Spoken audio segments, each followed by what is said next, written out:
দর্শক আমরা দেখতে পাচ্ছি যে স্বরাষ্ট্র উপদেষ্টা এই মুহূর্তে কিন্তু ঘটনাস্থলে এসে উপস্থিত হয়েছেন। আমরা দেখতে পাচ্ছি এই মুহূর্তে তিনি কিন্তু এখানে আসেন এবং এসে কিন্তু ঘটনাস্থল পরিদর্শন করার জন্য কিন্তু এখানে দাঁড়িয়েছেন এবং আমরা যতটুকু দেখতে পাচ্ছি তিনি কিন্তু এখন হয়তোবা সামনের দিকে এগিয়ে যাবেন, ভিতরের দিকে যাবেন এবং গিয়ে সেখানকার পরিবেশ পরিস্থিতি দেখবেন আর কি। আমরা দেখতে পাচ্ছি যে ধীরে ধীরে তাকে কিন্তু সামনের দিকে নিয়ে যাওয়া হচ্ছে, অর্থাৎ তিনি সামনের দিকে যাচ্ছেন। ভিতরেই কিন্তু বিমান বিধ্বস্তের ঘটনা ঘটেছে এবং সেখানে কিন্তু তাকে পুলিশ প্রোটোকলের মাধ্যমে কিন্তু নিয়ে যাওয়া হচ্ছে।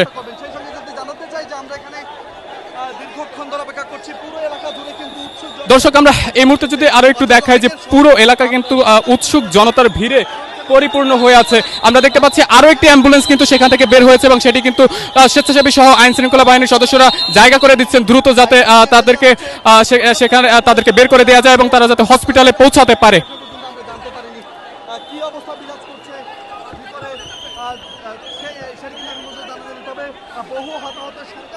উৎসুক জনতার ভিড় কিন্তু কোনোভাবেই সামলানো যাচ্ছিল না।